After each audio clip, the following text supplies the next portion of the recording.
All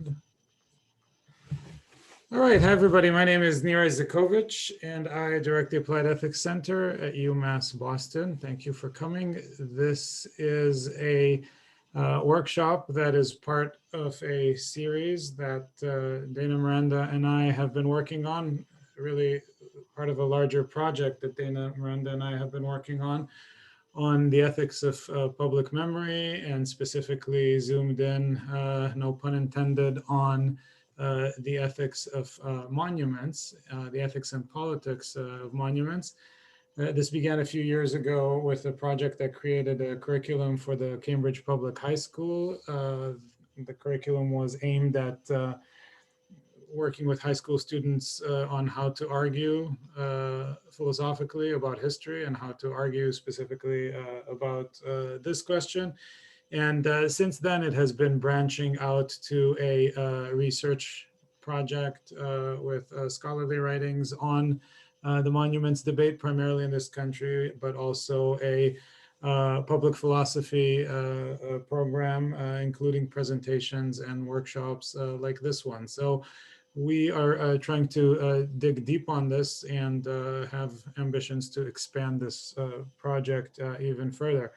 So this evening we have a workshop on symbols and seditions, on the role of symbols, political, historical, and otherwise, in our recent discontents spanning the prequel and the aftermath of the election. And we have three presenters. We will do about 20 minutes for each presentation, and whatever is left will be for Q&A. Dana Francisco Miranda will speak first. Dana is an assistant professor in the philosophy department and a faculty fellow at the Applied Ethics Center at UMass Boston. And his paper is titled Capital Offense, the Symbols of Our Discontent. Rasa Davidaviciute, did I watch that, Rasa, or is that more or less okay? More or less okay, okay. In the practice run, I did okay, but then I kind of forgot. Is PhD student in philosophy at the University of St. Andrews and the University of Stirling. And her paper is titled Cultural Heritage and the Symbolic Embodiment of Identity.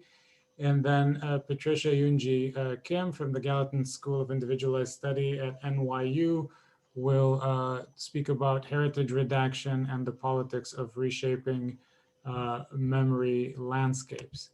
So with that, Dana, we look forward to hearing your paper. Well, thank you, Nur, and thank you for that introduction. I'm very excited to have you all here. I'm excited to have more conversations on monuments, symbols, and also cultural heritage.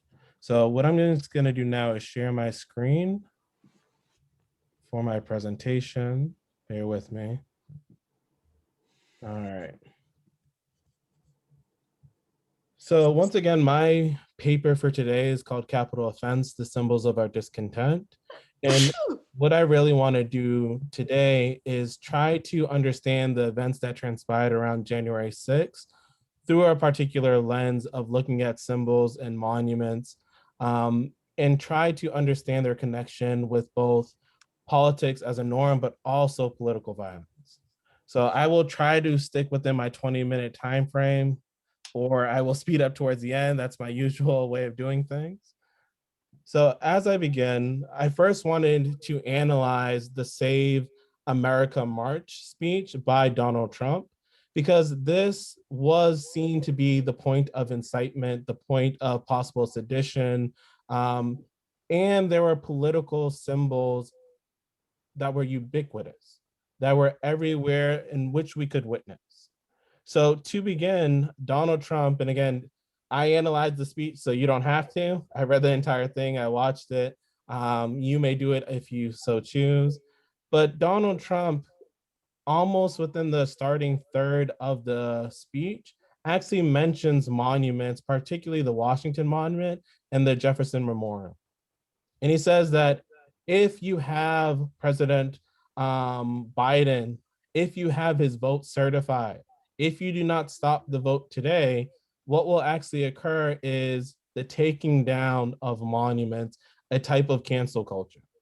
And so I just want to read the highlighted section and then give more context about how the Capitol itself serves as a political symbol and look at the numerous political symbols involved by far-right movements, outright activists as well. So to begin, you heard our monuments, you heard our heroes, you go to jail for 10 years. And this is in reference to an executive order that Trump passed during the heat of Black Lives Matter protests during the summer. So again, willful injury of federal property can result in prison time of up to 10 years. That's according to Trump's own executive summary. Now, the irony, of course, is that right after these events, there was a march on Pennsylvania Avenue to the Capitol building where there's willful injury of federal property. So the irony is not lost on us, but during this event, there's also conflicting symbolism that I want to deal with more in depth. If you're interested in this speech at the Ellipse, I will say that Jason Stanley has written a piece, a philosopher from Yale, has written a piece actually analyzing some of the video that Trump played before his speech. And it is also imbued with a lot of political imagery, a lot of political symbolism that denotes American exceptionalism, denotes really the notion of America first. But I'm going to hold off on analyzing any more of this speech to really focus on the events that transpired in the use of political symbols and at least give my theory about what the work of political symbols are actually doing for both parties. So as we continue, well, if I'm going to be addressing political symbolism throughout this presentation, I also want to note at least the philosophical background of how I'm looking at political symbols. So I'm really taking from the work of Ernst Cassirer, drawing from his essay on man, but also looking at his symbolic forms, mostly drawing on the essay of man. And what is of note is that Cassirer notes that there's a distinction between symbols and signs, or symbols and signals. So at the first hand, symbols cannot be reduced to mere signals because signals are operators while symbols are designators. Well, what does this mean? The examples that Cassirer gives following this paragraph are two primary ones. One, we can note Pavlov's dog, again, a famous experiment where if you ring a bell, the bell serves as a signal for the dog that he will get a treat. Again, it operates in the world. A sign operates on the dog, and the dog is conditioned to believe that whenever the bell is rung, food will appear. But Cassirer actually spends the most time talking about Helen Keller and talks about her experiencing of acquiring language was not simply the acquiring of signs or operators, but was acquiring a function. And a function for us is a relationship between signs, marks, objects, and their meaning. The acquisition of language, the acquisition of political symbols for me is again this acquiring of a world. So famously, Cassirer writes that when Helen Keller said the famous statement, water is water is water, well, how did she learn that if she was deaf and blind? Well, it was through her actual experiences, touching a water fountain, going to a waterfall, playing with water at a pool, a beach. These experiences with water allowed her to pick a whole symbol of communication, which for Cassirer is a language. Now, an essay on man and his other later work, Symbolic Forms, rarely deals with language. But I wanted to take the notion that a symbol is not a sign, and it is a function that allows actors or users participation into a world to think about political symbols, political language, and how symbols can allow one inclusion in a political world. Now, the only other issue I'd like to note is that in his later work, symbolic forms are also characterized by three dimensions. So symbols always require representation. They require an external sign. It can be an addition sign. It can be Pep the Frog. Again, if you're familiar with alt-right symbols. But symbols always need an external sign. And what do these external signs then do? They allow for the expression, or what Cassera calls expressive function. It allows for people to focus on their experience and events and imbue those signs with effective or emotional meaning. Again, Pep the Frog is not simply a sign of a frog. There's additional emotional and affective content that is symbolized with alt-right, either disenchantment, disenfranchisement. There are numerous ways in which an external sign can gain effective and emotional meaning.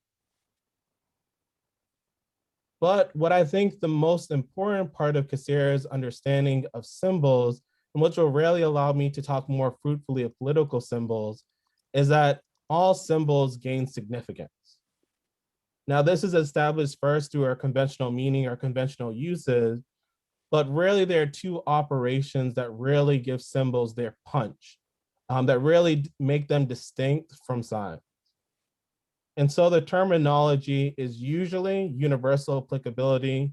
At times, it's altered for universal designation. But this at once states that this allows an object to be repeatedly recognized as the same. So the same Pep the Flag, the same MAGA hat is again the same symbol that is carried out no matter what object or external sign has it. We can all recognize that universal sign. So again, universal applicability just means we can recognize the same sign as representing the same emotional and affective content. And second, vivification really allows people to not only translate symbols, one, understand and break them down, but can also, more importantly, invite participants, who I call users, into symbolic worlds. So the use of water is water allowed Helen Keller to acquire a language that allowed her to communicate with others, entered the world of language that is shared with the community. Now, I will argue in the following that political symbols also operate in the same way, also use universal applicability, also use vivification, because they're not merely signs that designate a group or an ideology. They're not simply meant to be seen. They're meant to allow others to enter into that symbolic world, enter into the world of the far right or alt-right, but also be known within that community. So again, my notion of a political symbol is really heavily influenced by Ernst Cassirer in applying symbolic functions to politics or to this political situation to begin with. So again, this is the terminology I'll be using, and hopefully it becomes clearer as I go throughout the slide. So what about the events that transpired on January 6, 2021? Again, more than a month ago, but still relatively fresh in our imaginations. Well, first, it has to be noted that the Capitol is a political symbol. If we're talking about our locations, I am in Boston at the moment on traditional, ancestral, and unceded Pawtucket and Massachusetts First Nation land. But what we don't talk about, what we don't recognize, is that the capital, Washington, D.C. itself, is again built on traditional Piscataway and Nacho-Tank or Anacostan land. And so the capital is for many a symbol of our one of our branches of government, the legislative branch. For some of us, it's a symbol of democratic rule. For some of us, republicanism. But I also want to note that it is also a monument, a commemorative architecture that establishes the US as settled on indigenous land, as the rightful site of political rule and power in the country. Now, the White House also has that symbols, and both the White House and the Capitol aren't simply built by European or European descended people. Both free and enslaved Africans also participated in the building of both buildings. The Statue of Freedom famously was that you can kind of see on the right top on that image of the Capitol. was actually produced in part by the work of an enslaved Black man. But as a symbol, what the monument or what this architecture actually does is invites you into a political world of legitimacy. That the US, the rule of law, even the certification, that's a ritual done at this symbolic site to say, we will have a peaceful transition of power. Again, the certification role is a ritual. And that ritual was disrupted, as we can all see from these images taken on the day, by these actors. And I'm refraining from naming these actors because even naming the actors also has symbolic significance.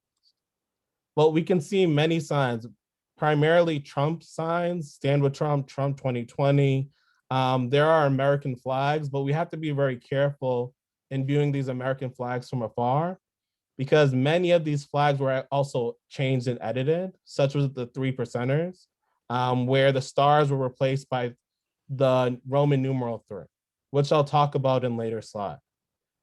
But again, if the Capitol is a site, a political symbol of, again, democratic rule, peaceful transition of power, the site where, again, right outside, you'll have President Biden being inaugurated. Well, now you have people gathering under their own political symbols for a common cause. Now, each group has their different ideological reasons, but they're all participating in contesting that site, contesting, breaking into that site, trying to disrupt a ritual, trying to disrupt the process. And so we can see, well, what were some of the signs? Again, these are not all the signs. There are too many for me to spend all my time on. Again, I'm limited in my actual time with this today, but these are some of the prominent ones. So we have the 3%ers, which, again, why are they called the 3%ers? Because they believe that only 3% of colonialists supported the Revolutionary War. Many say that this claim is dubious, but they're part of the 3% that are in support of an American Revolution. And so many of the flags you saw were not American flags, but 3%er flags of what does it mean to support a war of independence. And right below the 3%er flag on the left, you have the Oath Keepers, who are comprised solely of former public servants. So these are military, these are policemen, these are paramedics, or police officers, I should say. And they all committed an oath to protect this country from enemies, both foreign and domestic. That's the oath they're keeping. And that is the political symbol that ingathers or allows people to share within that political world and ideology. Now, going to the very far right, we see an image of a man holding his hand out while being confronted by Capitol Police. But what I want to note is that he has a Q on his shirt, and it's draped in American finery. Well, the Q stands for QAnon. Also, sometimes it's noted as Q. And what QAnon or its members believe is that there's a vast cabal of wealthy people that run child trafficking and pedophilia. And they're also secretly working to take down President Trump during his first term in office.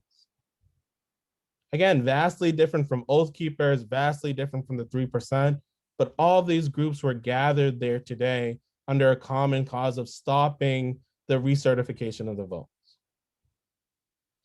Proud Boys, there were no direct or clear images of Proud Boys. Their membership are more prominent, so they can be clearly identified in video. But again, this is their political symbol that really gathers many members. Now, famously, right after these events on January 6th, the Proud Boys were declared a domestic terrorist group by Canada. Now, last but not least, before I continue more with my exploration, the two images in the middle were quite prominent at this rally, at this march. But they're also political symbols that are seen by many, again, not all, but by many, to be less offensive, to be more politically appropriate. These are not the fringes of politics and not the fringes of domestic terrorism. Again, Blue Lives Matter and the alteration of the flag is keep America safe through police officers, through policing. And lastly, the most prominent is Trump, Make America Great Again, MAGA. And MAGA is an ingathering that really gathered people there to, again, keep Trump as president or allow for him to have a second term.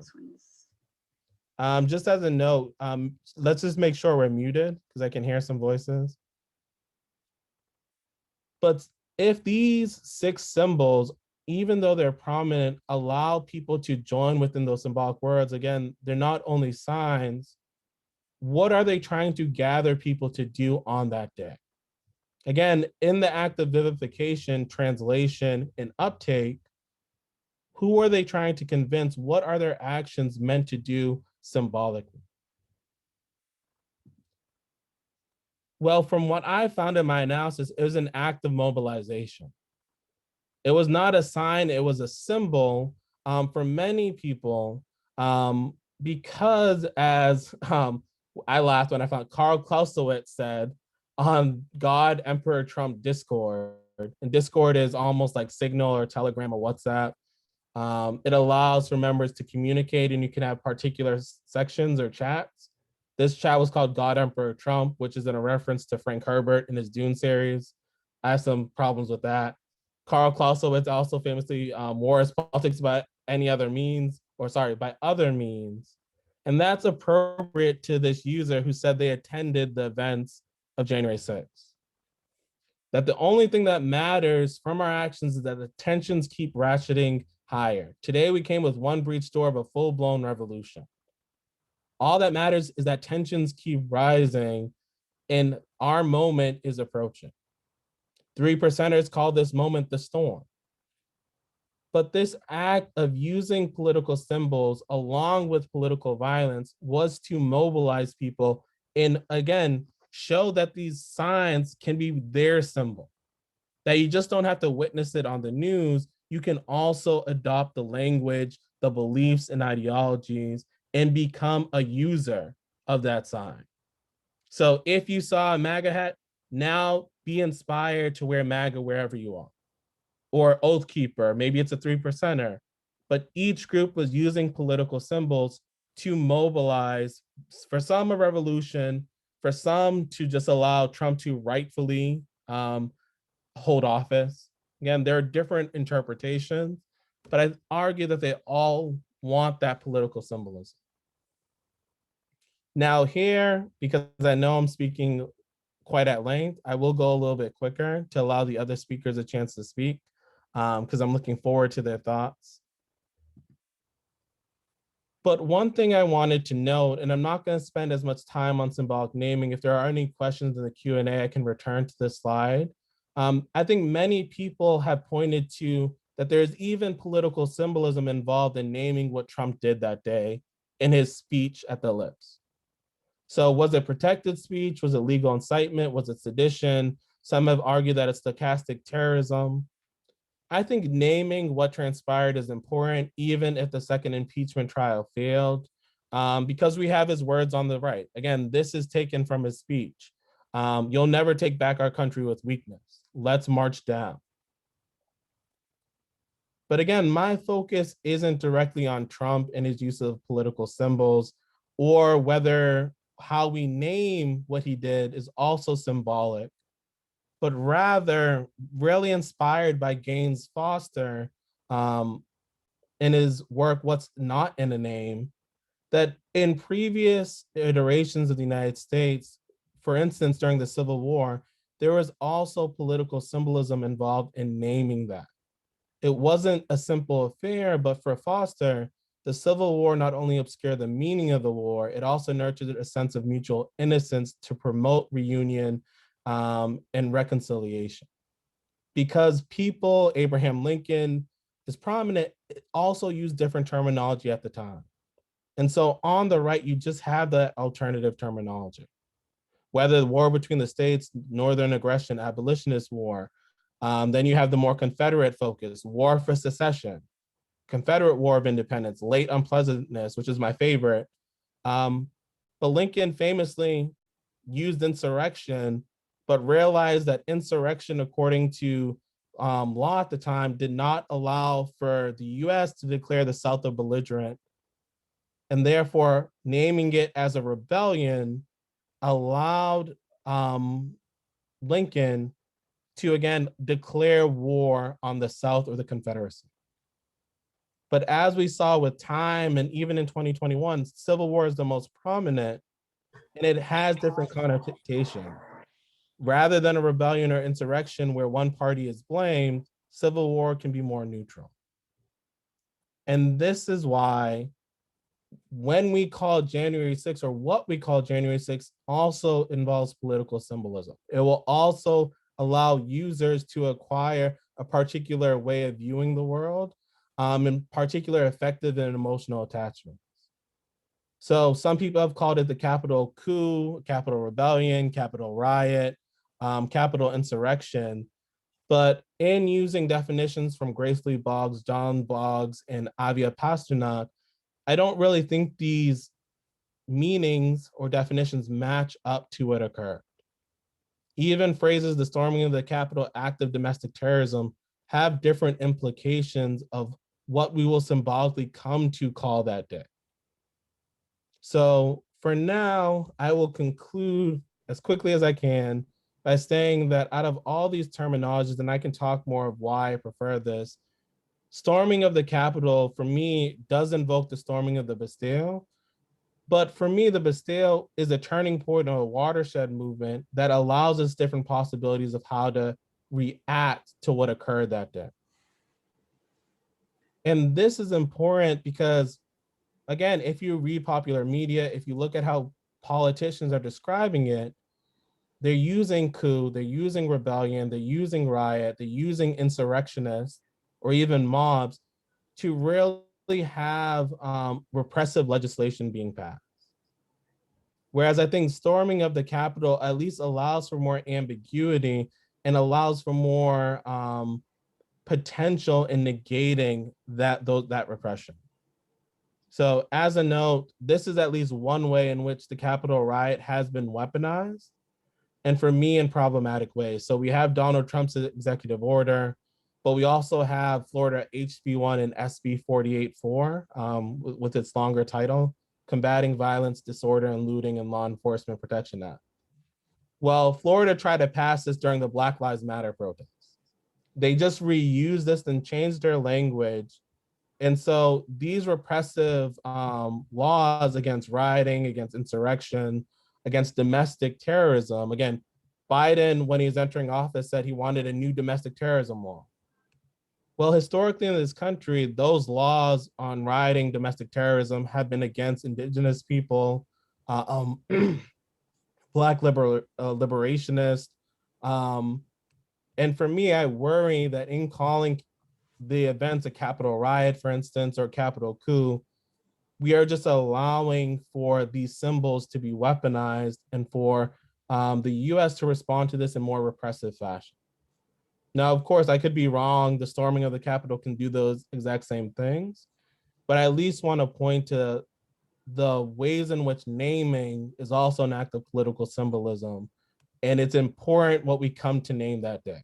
So I prefer storming of the Capitol, but I'm open to other people's interpretations and points of view. So with that, again, I know I probably spoke over, so I apologize to my other panelists, but I look forward to hearing you all. So thank you.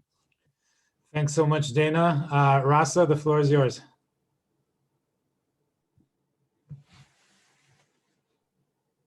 All right, thanks very much. Thanks, Dana. That was brilliant, as always. All right, I have to, so thanks very much, Nir and Dana, for having me. This is a great pleasure. I have to apologize for reading. I do tend to waffle a bit, especially when I talk about these things and go off on tangents. So it's going to be the only way for me to try to keep to 20 or 25 minutes. But if you could, Nir or Dana, if you could give me a couple of minutes, say when we're at like 18 up to, if that's all right. So if you could give me a heads up, that would be good. Okay, great. So, So what motivates my inquiry, oh, sorry, I should share my slides as well. All right, there we go. Okay, you should see it now. All right, so the talk's titled Cultural Heritage and the Symbolic Embodiment of Identity. So what motivates my inquiry in this talk are two features of cultural heritage. One is heritage's close relation to identity and its role in identity formation more generally. It is oftentimes seen as something of a, well, like the title of the talk suggests, as a sort of a symbolic embodiment of identity, as a symbol to our identities. And the other feature has something to do not so much with the way we use cultural heritage, but rather with the very content of the concept of cultural heritage and how we come about it. So integral to cultural heritage is its relationship to the past.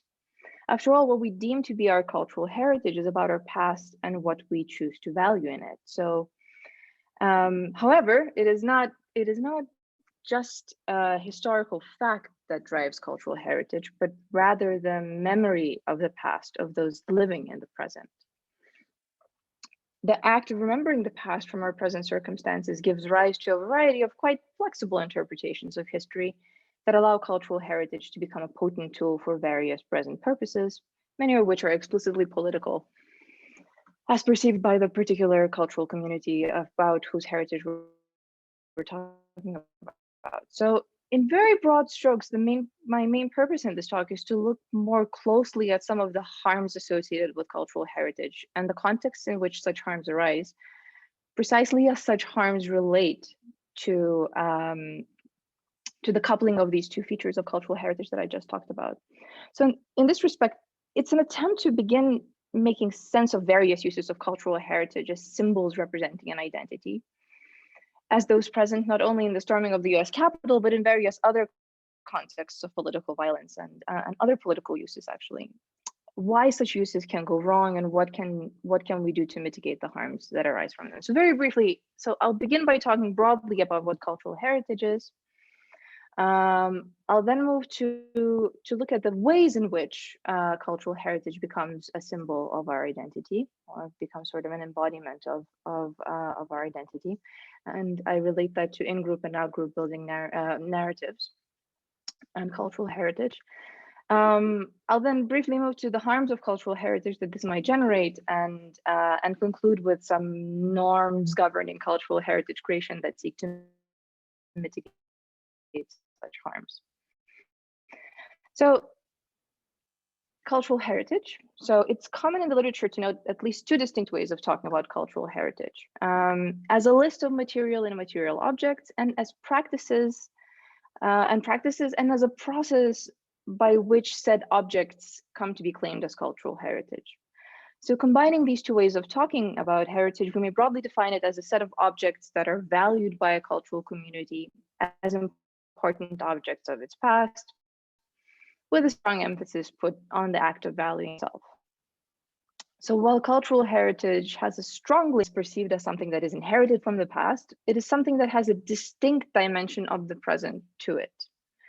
So put very plainly, historical objects to be considered cultural heritage have to be valued to be considered instances of said heritage. And we value things from the perspective of the present. And our present circumstances. So in light of this, cultural heritage, while oriented towards history, memory, and the past, is never really about the past alone, but is to a large extent rather about what role can the past play in the present. So what exactly does this mean? So a natural implication of this account of cultural heritage is that it can be viewed as a creative enterprise of sorts.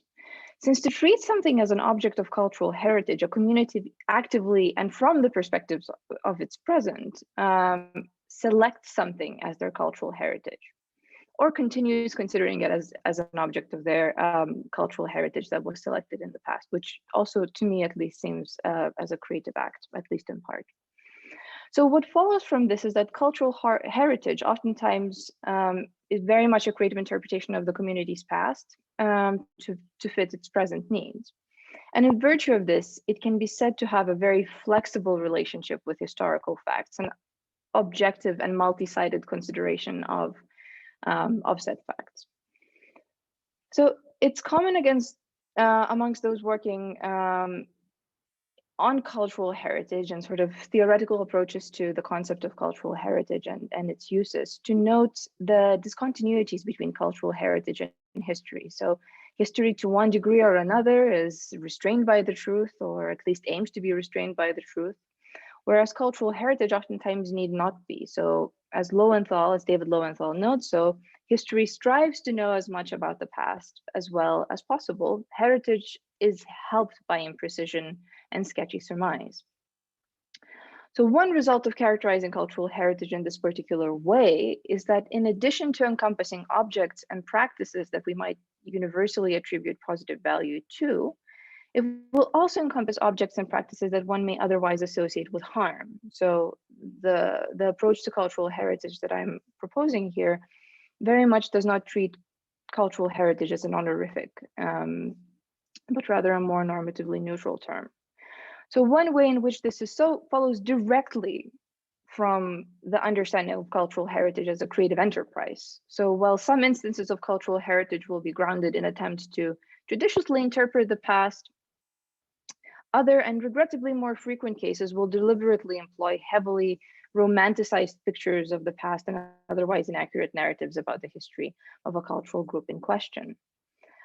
Not only is this epistemically harmful in that it legitimizes and perpetuates historical falsehoods, but it can be equally, if not more harmful morally and politically. What makes cultural heritage such an important part of the way we navigate the world is also something that allows it to be a powerful tool for harm. Such harms lay in the ways we equip historical objects to respond to the purposes dictated by our present. So objectives like community building, identity affirmation, drawing certain group boundaries, and establishing power relations are all tasks that cultural heritage figures prominently in.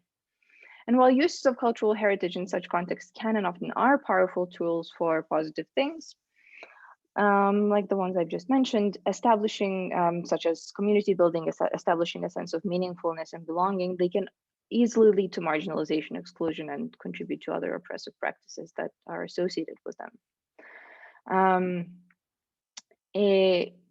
So I do not mean to suggest that such harms are somehow conceptually inherent to cultural heritage. I really do mean it when I say that I want to keep cultural heritage as normatively neutral as possible a concept. I think cultural heritage in and of itself need not be harmful and is not harmful, much in the same way as something like speech more generally is not. We may view them descriptively as simply procedures of meaning creation and conveyance. What makes them harmful is the meanings we imbue them with, the tasks that we have them perform for us, and so on and so forth. All right, so with this in mind, I'll just jump right into how cultural heritage, this feature of cultural heritage couples with identity, and especially how cultural heritage works in group and out-group narrative formation. So I have argued in the previous section that one of the roles of cultural heritage is to help us make sense of our present. One way in which it helps us do so is by helping us make sense of who we presently are. This is both as individuals and importantly as members of particular communities to which we claim belonging and whose heritage we adopt and have shape our identities. So this makes heritage an incredibly powerful tool for community building. In other words, cultural heritage is central to communal identity construction through this to facilitating an in-group narrative, a cohesion building story, and that allows individuals to identify as members of the group. But equally so, heritage can also work as a force of exclusion, and exclusion here I mean in a normatively neutral sense, by helping to designate who does not belong to the said community. So people who can claim to be relevantly connected to a certain instance of cultural heritage are considered as members of a given group, and those who cannot therefore are not. So consider how heritage can function as a particular symbol of ethnicity. So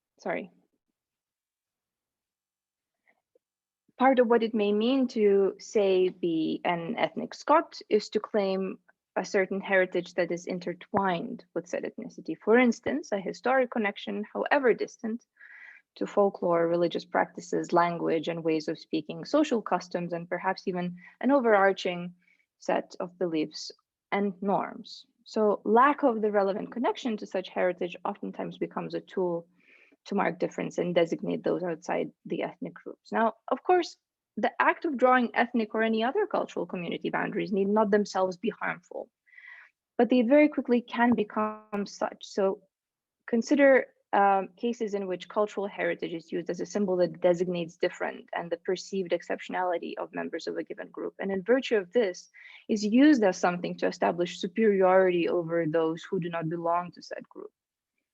So take objects of Confederate heritage, for instance, and the groups that claim them as their patrimony as an example. So objects such as the Confederate flag, sculptures memorializing figures such as Robert E. Lee and Stonewall Jackson, and the more intangible objects such as particular historical narratives and customs, celebrating Lee Jackson Day or Confederate Heritage Month or things like that.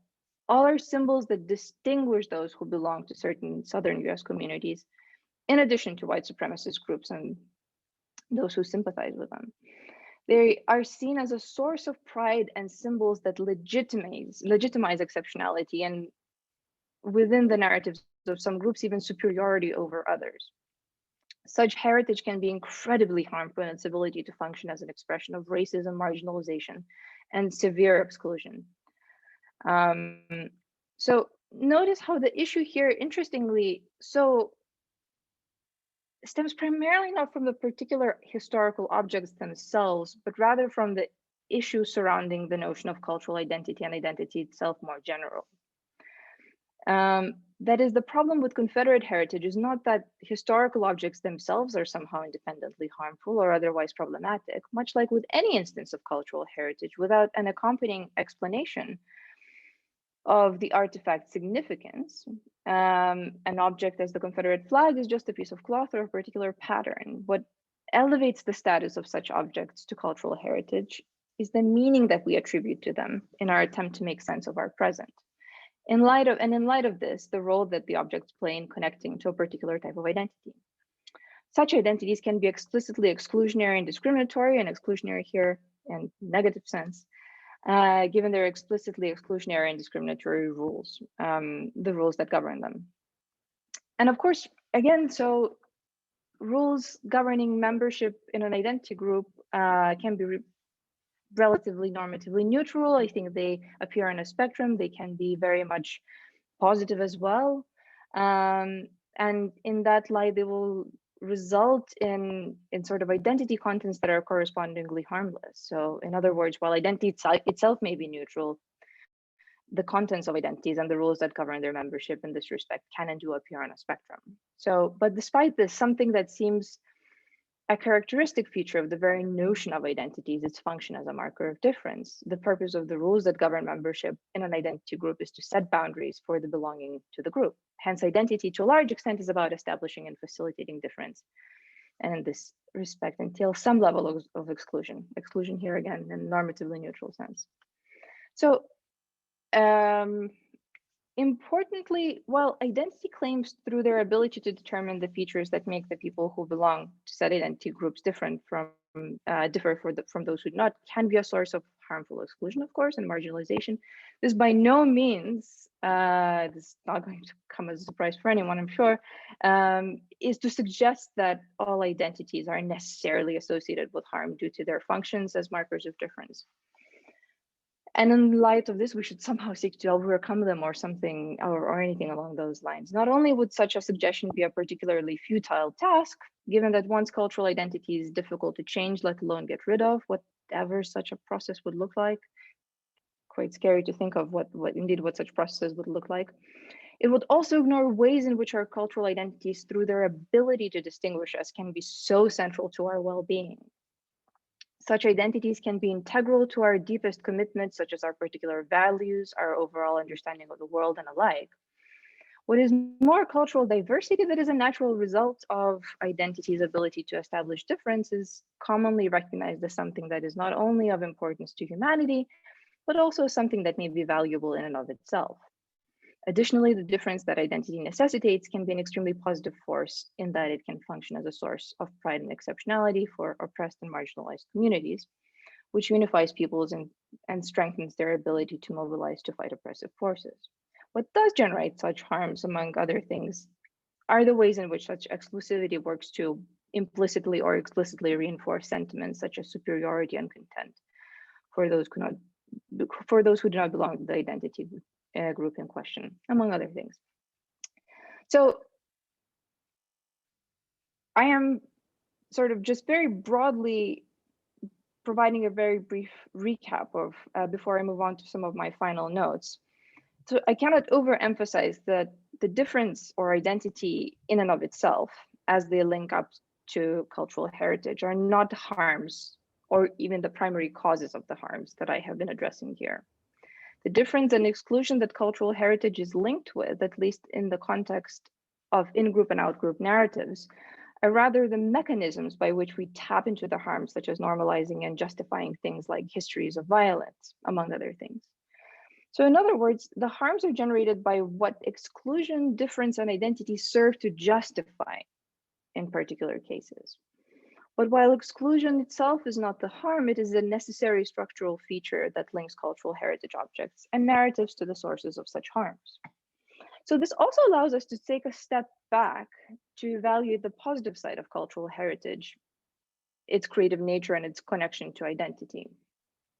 And the positive side of cultural heritage that is given to us by the two features that I've outlined at the very beginning of the talk. So I've just mentioned that cultural heritage, through its relationship with identity, can be an incredibly powerful resource in fighting the harms some of the harms, at least, that were addressed above. I think the point here can be made even stronger. So culture and our consciously and unconsciously internalized heritage often works as a background condition for our agency. It's a set of meaning-producing narratives we presuppose when we act. So not only is it something that is a useful tool for good ends, it is an ever-present and a central condition for us to function as normative agents. And in light of this, or at least I'm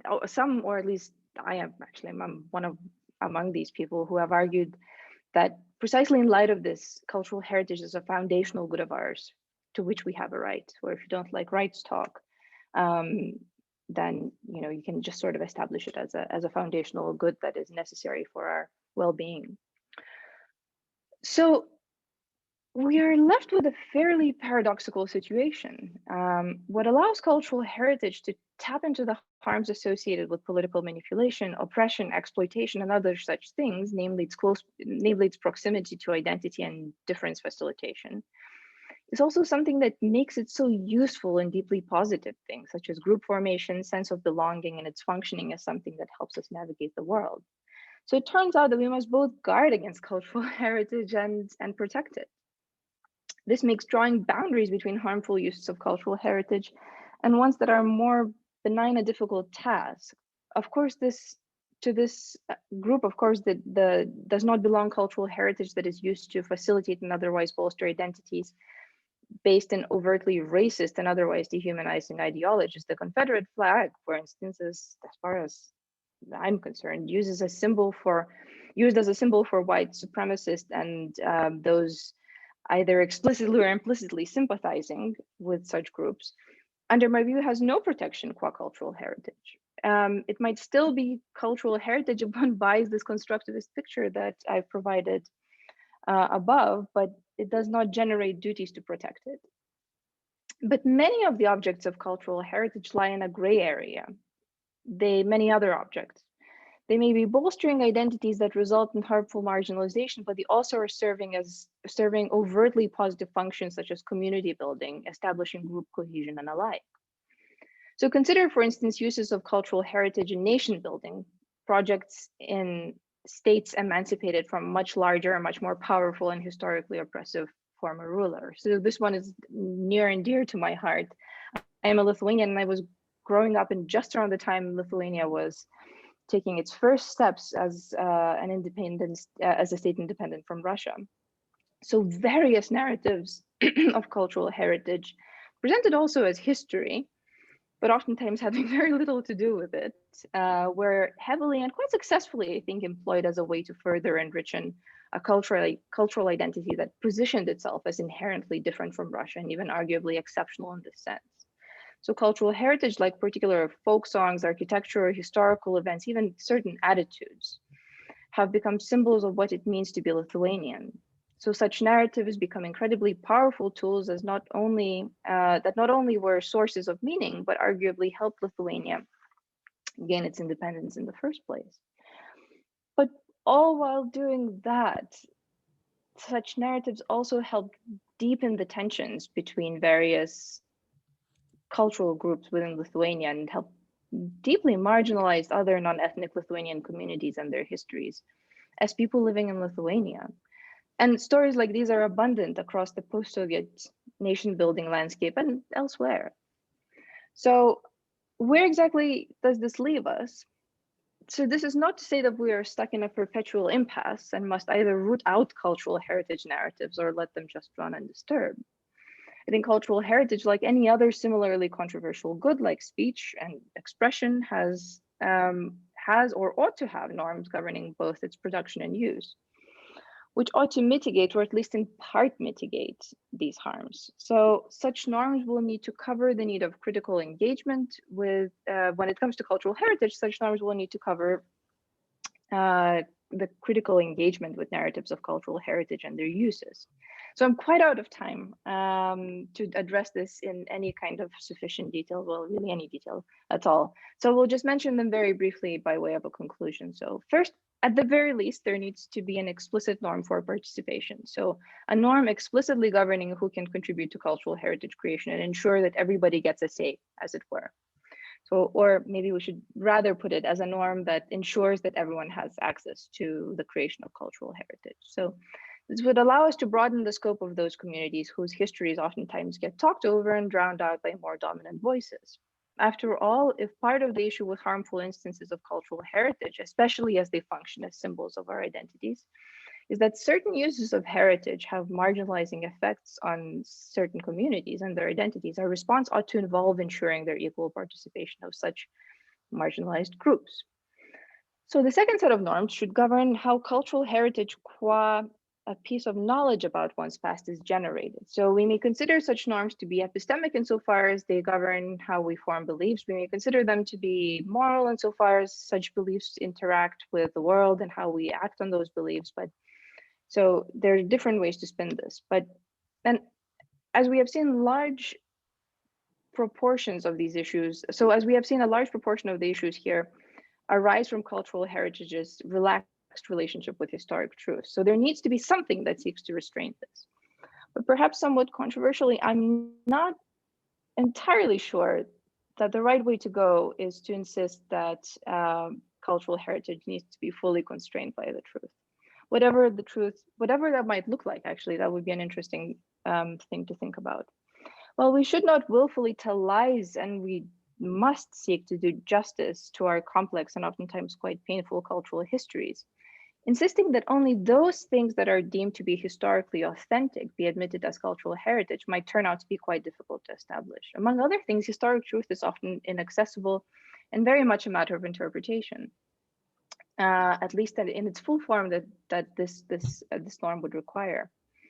That said, and with this I will finish, I think there is a strong case to be made here about how not only a norm to govern discourse on heritage, but also an obligation on the part of individuals to be critical and vigilant of narratives of cultural heritage and their uses, especially when they have deeply marginalizing effects on others.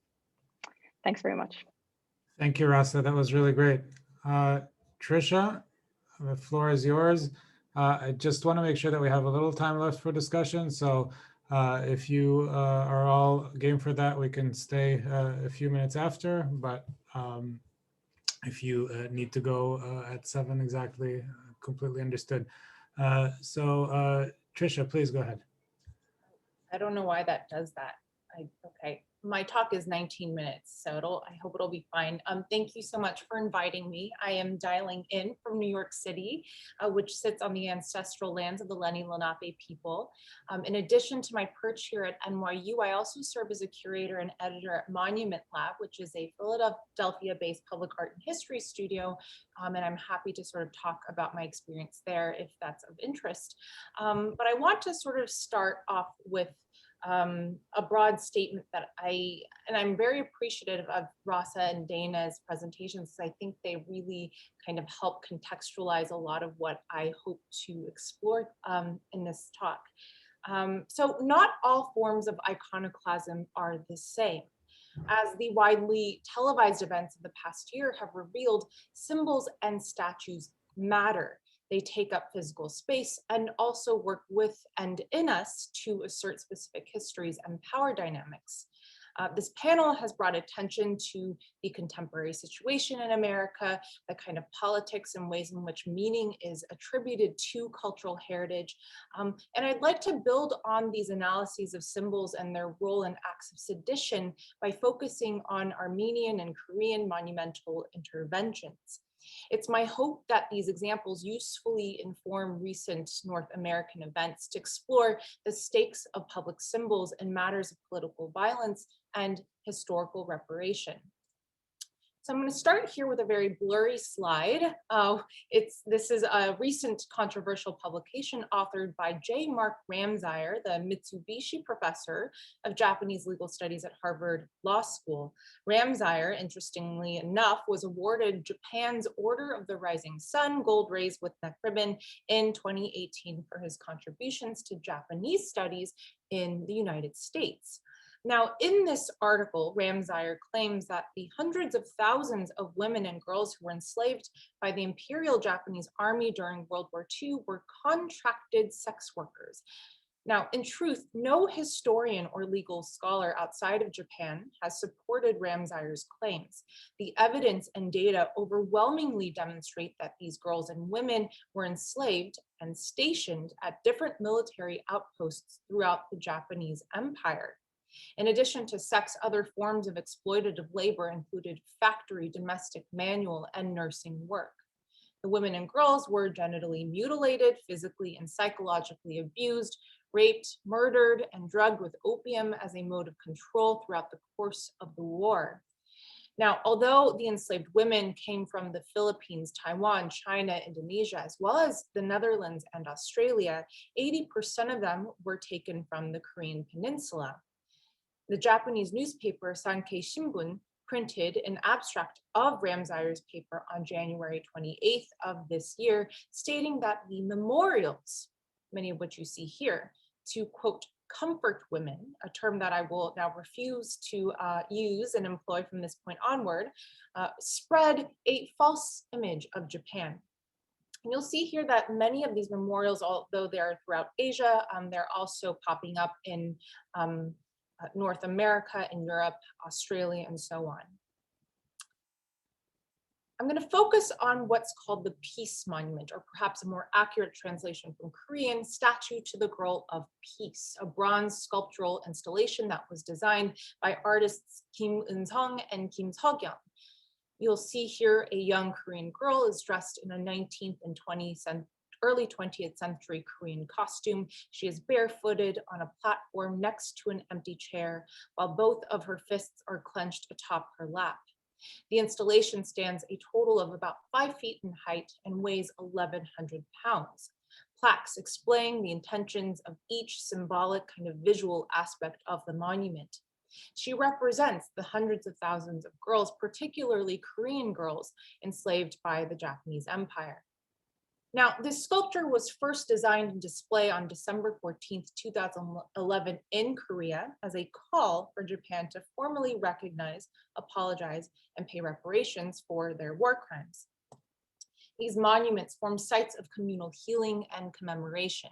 People leave offerings of food and flowers. They cloak her during the winter months and hold up umbrellas during rainy seasons.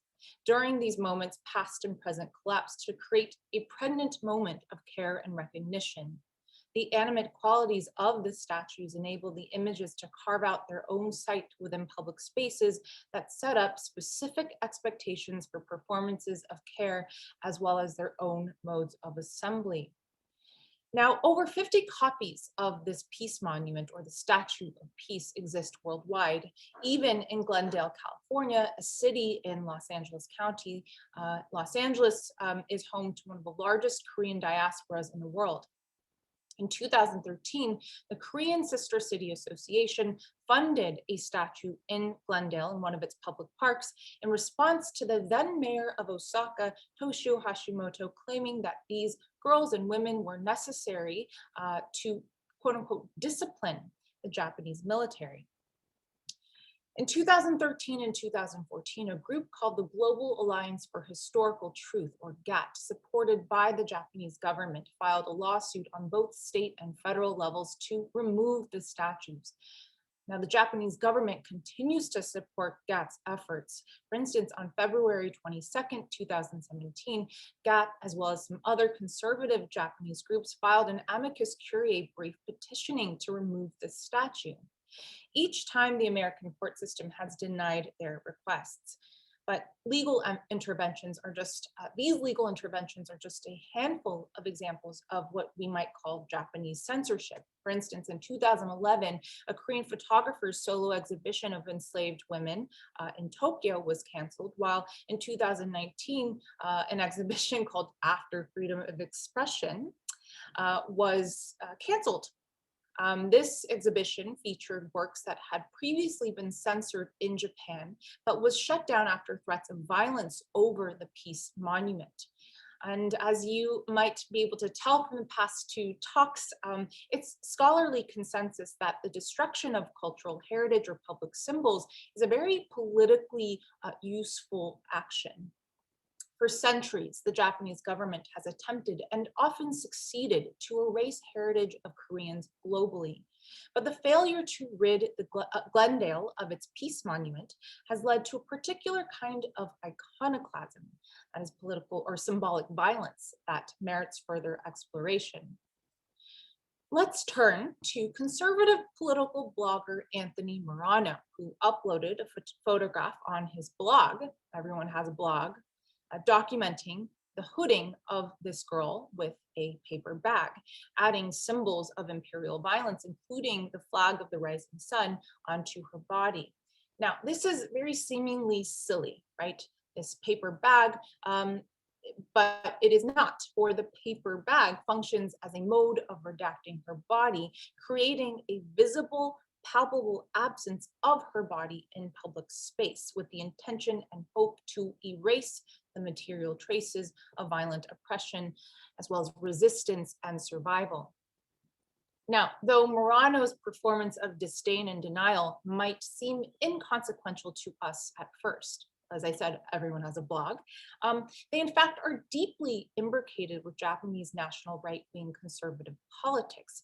Here on the very right, Murano stands alongside the Japanese politician Congresswoman Mio Sugita, an active and vocal denier of Japan's war crimes, smiling with, I'd say, glee, as she holds a miniaturized statuette of the seated girl with a paper bag over her face. So the material and miniature instantiations of absenting the victim's body simultaneously preserves that vandalism through which the specter of a past imperial power haunts the public square in both physical and virtual domains. This process of iconoclasm, I've argued elsewhere in a paper published in 2020, is a process of producing what I call carceral heritage, or heritage that is physically and symbolically policed by historical power holders. It's not only a mode of display, but also an active process by which a community's otherness, abjection, and punishment are reinforced. It's a tool of political and social control, one that enacts imperial confinement and the abnormalization of specific bodies. Moreover, the aesthetics of carcerality and redaction emphasize the asymmetrical power dynamics as well as social inequalities, precisely because of the failure of these carceral efforts to completely erase the associated memories of violence and resilience. This particular idea of carcerality, especially its politics, imperial violences, and aesthetics, is informed by my engagement with Black feminist activists and scholars who have theorized the structures associated with state punishment here in the United States in particular.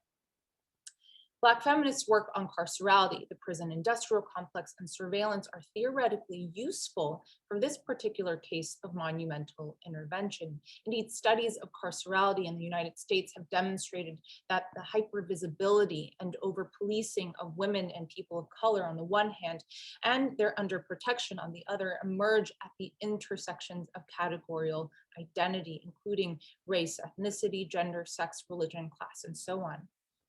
The state, therefore, encodes these bodies with social information that places them in political and legal precarity. In other words, the body is a codex of social information that bears the burden of politics. Moreover, these critical analyses have demonstrated that the modern prison industrial complex excludes and diminishes specific demographics as a means of perpetuating imperial hierarchies. It is this intellectual framework that offers important epistemological interventions and insights to the ongoing debates over monuments and symbols, which likewise possess a corporeal substance, and whether or not they should be maintained or toppled. With the remaining time, I'd like to turn your attention to another example that I hope will illuminate the stakes of this kind of monumental redaction, as well as what Simone Brown has called the, quote, slow motion death of incarceration. I turn to Armenia and its ongoing fight to preserve its land and its heritage. On September 27th of 2020, Azerbaijan, under the orders of its autocratic ruler, Ilham Aliyev, and with the support of Turkey, launched an air and artillery attack on the unrecognized Republic of Artsakh, otherwise known as Nagorno-Karabakh, which is a disputed territory internationally recognized as a part of Azerbaijan. This is a region that is populated by indigenous Armenians. Now, in the face of these attacks, both Armenia and Artsakh declared martial law in order to defend themselves from these attacks. But about a week later, archaeologist Hamlet Petrosian informed the world that a major Hellenistic archaeological site, Tigranakert, was shelved several times. This historical site is not only an important place for the study of Hellenistic dynasts from the 1st century BCE, but also of early Christianity, for its home to the earliest Armenian and Greek inscriptions dating to the 5th and 7th centuries CE. Thus, the war on Artsakh places Armenian monuments and cultural heritage at risk. Now, it might be useful here to remind the audience that under the UNESCO Hague Convention, the deliberate destruction of cultural heritage during wartime scenarios is a war crime. But it's also worth noting that the UN, UNESCO, and other world leaders have done very little to condemn the ongoing humanitarian crisis in Artsakh and the Caucasus more broadly.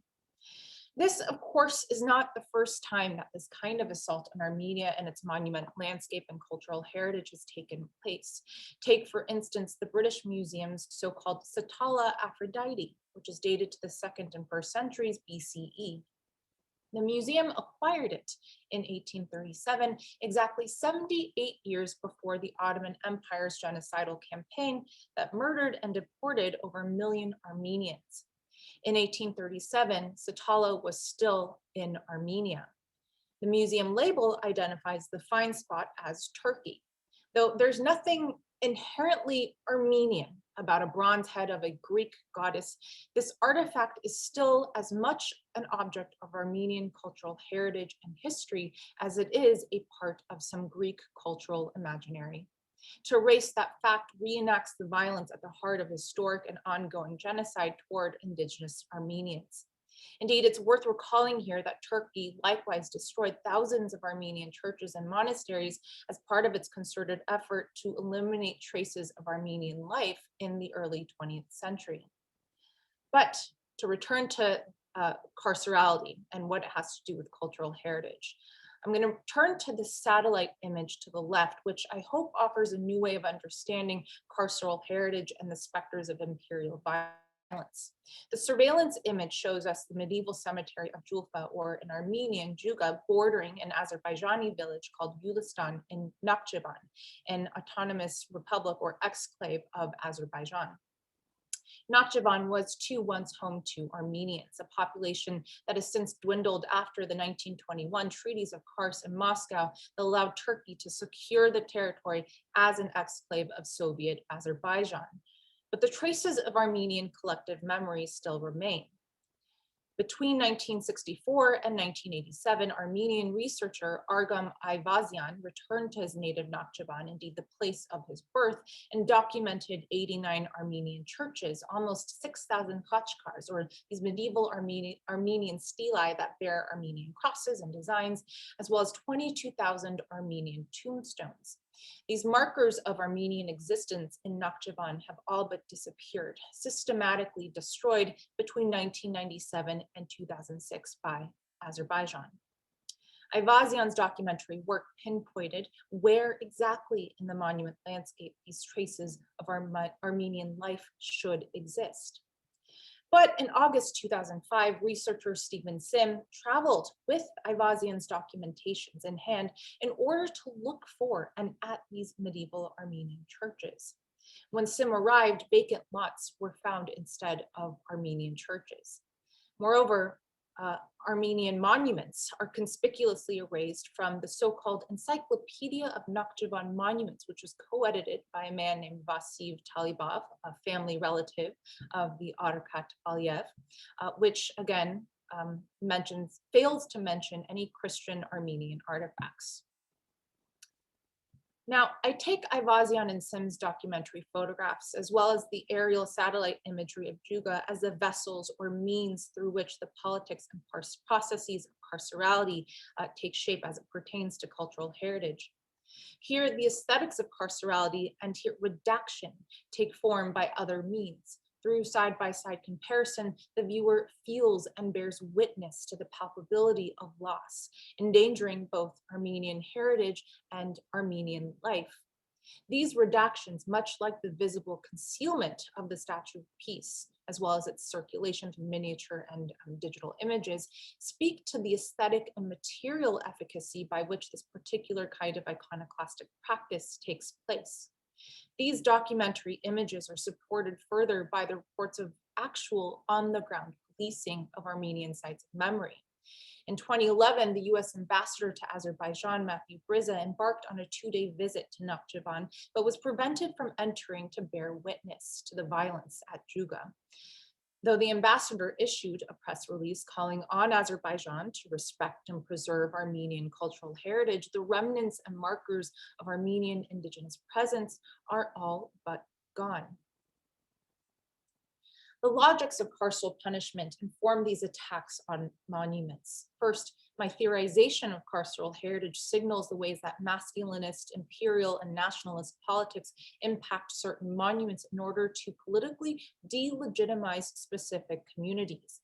As the work of Black feminists demonstrates, incarceration works as a system to reinforce oppressive asymmetrical power dynamics, and moreover, undergirds and props up the process of colonization. Here, the very visible performance and process of violent destruction and concealment, as well as the visibility of a monument's redaction, removal, and erasure, are important signifiers that reaffirm power dynamics of which bodies, the power dynamics of which bodies, which communities, and which perceived identities matter and also possess matter. In other words, state actors depend on the visibility of erasing, deleting, and removing these symbols in order to symbolize and sustain their power. Now, because of their corporeality, monuments are important in remembering, reperforming, and stretching ideas around individual and collective values and memories into the future. If this is true, then the effects of visibly erasing and redacting specific kinds of heritage and bodies from public space has the same effect of reenacting political oppression and violence. Now, to close, I'll read a passage from an essay written by Mashinka Ferunts-Hakopian, an Armenian-American writer, artist, and researcher based in Los Angeles. for art papers. She writes, today, Armenian monuments and artifacts dating back centuries face the imminent threat of destruction in occupied Artsakh. These objects attest to the histories of indigenous Armenians who have inhabited the region since the 2nd century BCE. They are situated in territories now controlled by Azerbaijani state actors whose program of ethnic cleansing has long been accompanied by a policy of cultural genocide. By serving as an aid to memory, these artifacts undermine the territorial claims of a neo-colonial regime that relies on historical erasure to shore up its legitimacy. Under these conditions, to perform memory work is to arm oneself in the ongoing struggle for self-determination. In other words, symbols are not just a tool of and against sedition, they are matters of life and death. Thank you so much. Thank you so much, Trisha. That was great. All right, so we have 10 minutes officially. We can stay a few minutes after. Let's open it up. And if you raise your hands and physically or in the Zoom apparatus, I will try to track that. Or you could just talk since we're a small enough group and we all like chaos. Somebody, Dan. Sure, I'll kick it off. Rasa, I think it's really interesting that there's this interesting parallel between where historiographers try to go in understanding the roots of history telling and where you're going with your, kind of rational reconstruction sort of, motivated rational reconstruction that's embedded in the choice to declare something as cultural heritage. I'm wondering if you're nodding, so I'm suspecting you've thought about that and you have something to say. I'd be really interested. I'm not sure yet. I do. Could you elaborate a little bit on that? I'm sorry, it's 2 a.m. here, and I think I am fading just a tiny little bit. But can you tell me a little more about your observation about historiography? So that would be. Well, I think that modern historiographers kind of recognize history writing as a deliberate presentist exercise, even when the historian is deliberately trying to avoid presentism, right? There's a certain amount of inevitable local agenda, sort of temporarily local agenda that the historian is enacting when writing history, and so you had sort of kind of acknowledged history writing as a sort of kind of abstractly normatively neutral kind of exercise, but it isn't necessarily, and it often isn't deliberately. And so I'm just seeing this parallel between that and the argument you're making around choices of cultural heritage. What is heritage? What is cultural heritage, and what is history? Or historical fact, more particularly historical fact, right? Yeah, I think this is partly where the problem resides, that it's difficult to distinguish between those two things. And I am with you entirely. I take it that your question sort of suggests that we need one who's working on a project like this needs to be a little more careful when distinguishing between cultural heritage and sort of its present centeredness, and not juxtaposing it too much with history, and sort of presenting history and the work on history and writing history and as the sort of what's the word I'm searching for? Anyway, this discipline that's immune to issues that heritage would not be. I absolutely agree with that. I do think, though, that there is a significant difference. So people who work on cultural heritage will not all agree on this. So I have to sort of say, this is not necessarily a fringe view, but not everyone will agree on this. But heritage as such, where it differs from history, is that history at least has is somewhat, even if it's not ideal, it's not perfect, it's not, historical fact as such, is perhaps inaccessible to us in some sense of the term, it still seeks to be constrained by it to some extent. It still seeks, cultural heritage really need not be. It, in fact, if we look at sort of instances of cultural heritage, they very much, they oftentimes really are not. I'm thinking about, recently I've been thinking a lot about the use of cultural heritage in nation building contexts, and that's really where you can really see this dimension of it come through very clearly, where it is, it really is just, a narrative that helps to keep a particular group together. And in fact, the less historical facts, the better. Just so long as it sounds, close enough to that, it's good enough. I mean, this is of course drawing a little bit of a caricature of it all. It's more complicated than that, and all that. But one way or another, so cultural heritage. So cultural heritage doesn't. At least it seems to me still to be the case that cultural heritage is not in that significant way restrained by the truth, even though the truth might be still somewhat inaccessible. It doesn't even have the pretense to get to the truth. Rank myth making. Respond to that, actually, it's a question to follow up for Rasa. Actually, I wonder then if that is a definition of heritage, what the stakes or implications are for, let's say, indigenous communities. You see what I'm saying? Just yeah, indigenous communities worldwide that are kind of thinking about the ways in which cultural heritage affirms their presence and their sovereignty in certain disputed territories and places. I see. So I think, so let me see if I understand you correctly. So you see some sort of a tension here then, right? Because it seems that. Yeah, and I'm very, very curious to hear what you think. I think indeed there could be, yeah, there at least the way I presented it, I think there is tension. I don't think, maybe in those particular situations, we should be careful between distinguishing between historical and sort of in history and heritage. So there might be historical claims that are very much, so this is not to say that, this is not to say that that history is the sort of, or, the fact that there might not be a clearly establishable, accessible historical fact or something along those lines doesn't mean that there isn't a legitimate claim to be made, and doesn't mean that there is no fact of the matter to establish these things. And I think we could say the same thing about heritage as well. The fact that it toys with history in such a way, or is a creative interpretation of the past, definitely does not translate, or I don't see how it would follow necessarily from that there wouldn't be any claim, or it couldn't ground any claim whatsoever. But I think it's still really important to recognize that creative dimension to it. Sorry, I worried that was a bit of a waffly response, and somehow it was a cop-out, but that's a really good question. I think it's a big problem for a project such as mine.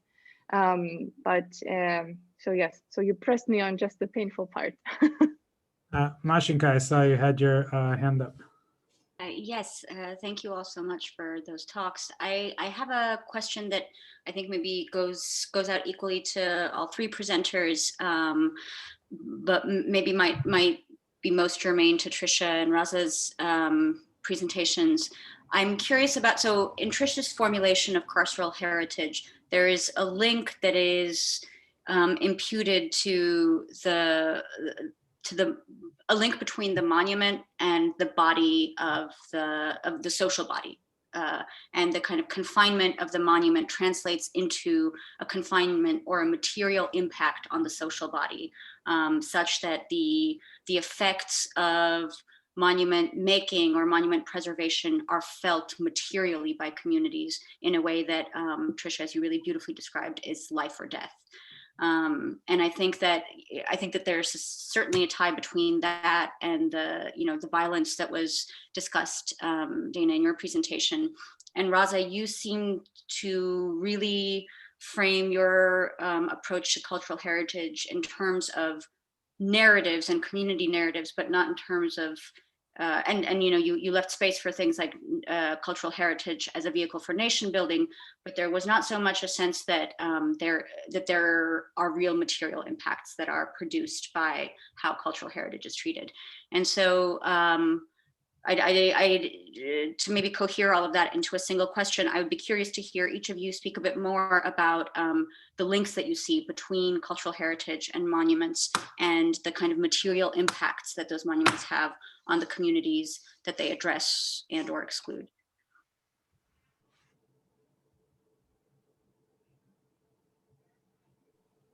Who wants to go first? I can go first. So thank you for that question, and thank you, Valentina, who just left. Thank you for everyone who's attended. Although I didn't talk about cultural heritage in my talk, I do work in the area much less than these other two panelists.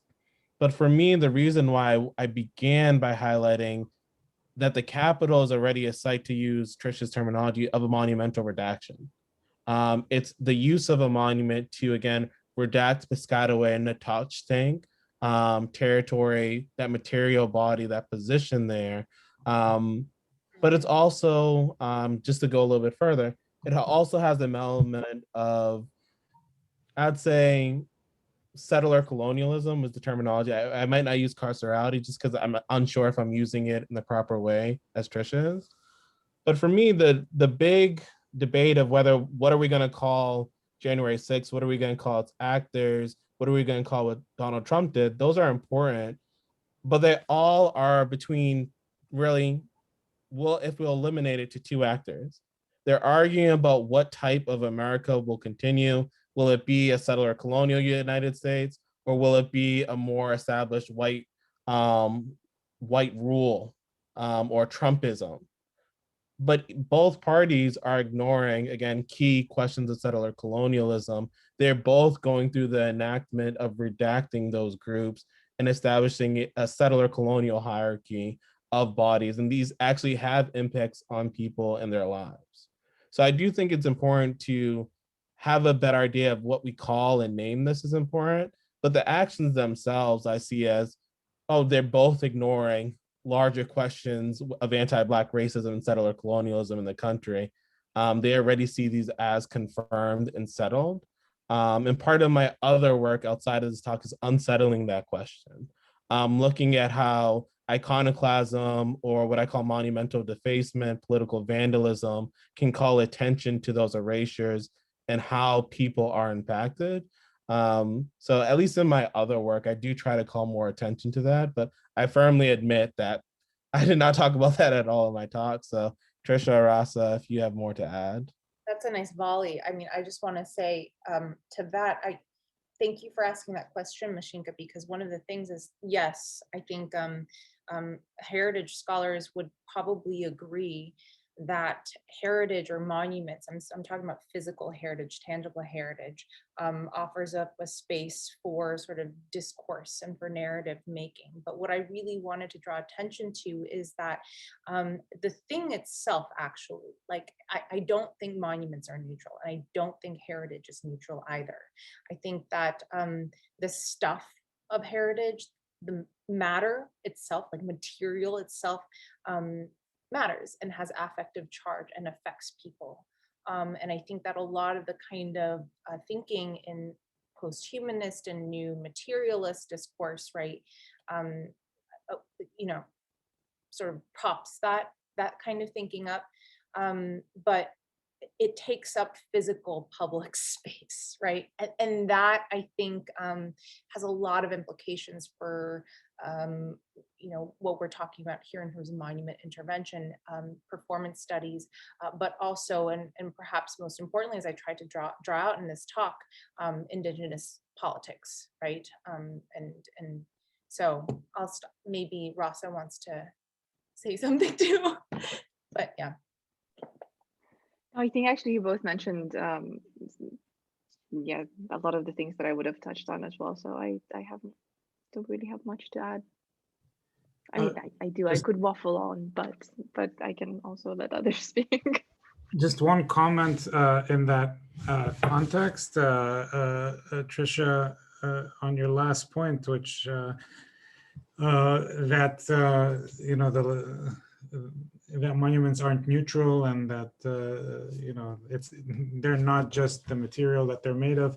I mean, I think one crucial fact about heritage is its relationship to, and that's a question that if we had more time, Rasa, I'd take up with you, is the relationship to being inherited.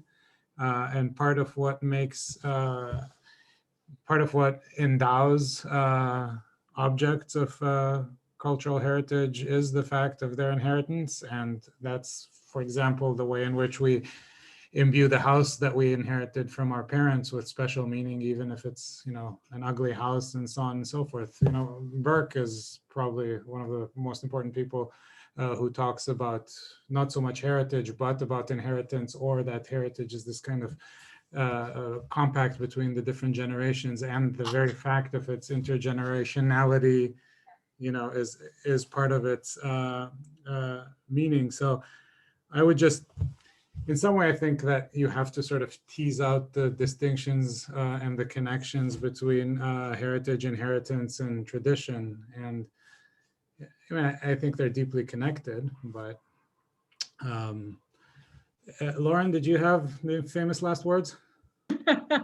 I did have one thing I wanted to bring up, and that is, and I think that, Dana, you were the person who gave the most weight to this, but also, Mosh, I'm sorry, Trisha, you did as well. You can call me Mosh. That's a Okay, I'm sorry. I'm a little confused at this point. It's the emotional weight of these symbols and these objects. I was struck by two things. First of all, when the hooded statue of the girl, yeah. Did you notice that the flowers placed at her feet were chrysanthemums, which is the Japanese royal flower? No, but I don't read that into that. I think. Yeah, no, it wasn't meant to honor her. The Japanese royal flower is the chrysanthemum. The king of Japan, the emperor of Japan, sits on the chrysanthemum throne. I didn't read that. I didn't notice. Yeah, they are chrysanthemums. The flowers that were placed there as offerings were not chrysanthemums. Mm. The ones that were placed to insult her were chrysanthemums. Okay. And that struck me as the kind of thing that only a person who comes from Japan or comes from Korea would see and understand. It's the emotional language of those flowers that it makes them potent. Right. I feel like, yeah, go ahead, sorry. And then going back to the incident at the Capitol, when Dana was showing us the altered flags, I don't know if any of you are familiar with the US flag code about how you're supposed to treat the flag. One of the things is you're not supposed to wear it as clothing. And another thing is you're not supposed to alter it. You're not supposed to edit it. It is a symbolic thing. It's not an advertisement. It's not something you can, you know, I've been shocked in the past by people putting it in underwear.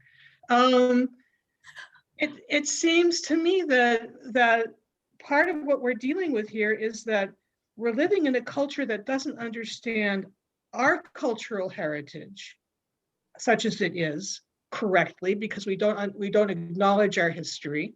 We don't acknowledge the history of those who were here first, or those who were brought here unwillingly. And we commercialize our heritage. We turn it into schlock. And so that when you say to someone, oh, this Armenian cemetery was destroyed in Azerbaijan, they're going, in America, they'll say to you, yeah, who cares? And similarly, here people are saying, you know, we can't take down these statues. Well, of course you can take down this statue, but you can't take down the feelings that people have built around the statue. My concern is with the intersection of feeling and politics, how we make our feelings and our politics better. And I see symbols as really important to it in the nation building sense. I'm wondering, go ahead. I'm sorry, I keep interrupting you. I'm just excited by what you're saying. Please go. Please keep going. Yeah, I wonder, I wonder how to harness the power without harnessing the evil. Is what I wonder. So I think what you're saying about affect is so spot on. I think that, if I may, I think conservative, right, at least in the United States, right wingers are very good at affective politics in a way that the left is just so bad at. Only person that I think was close to doing this was Barack Obama, and I mean this with all sincerity. And that is why the right is so effective. And I think this speaks to Dana's point about symbols calling people to belong to something or to mobilize people. I actually think one thing that you said, I don't know that you meant, I mean, I'm going to amend it a little bit. I actually think these people know exactly how cultural heritage works. That's why they make underwear out of American flags. Like, I think they're not familiar with the rules of like, don't disgrace the American flag, but I think they know precisely how it works, which is why I saw it in a car commercial. You know, there was a woman's body with bikini on, gyrating as part of this car commercial, and she was wearing an American flag on her breasts and on her behind. Yeah. I'm like, and I'm an old lady. But you know, I was young when I saw that, and it still bothers me. So I think we have formally run out of time, and I will get in trouble if I don't contribute to the making of dinner very soon. It was a real pleasure. Thank you so much for inviting me. Thank you. And Rasa, Thanks very thank you much. for heroically staying up until 2:10 in the morning. Thank you, everyone. And Rasa, go to sleep, please. Thanks, Dana. Yes, I probably should. Thanks, everyone. This was brilliant. Good night. Bye. Bye-bye. Bye.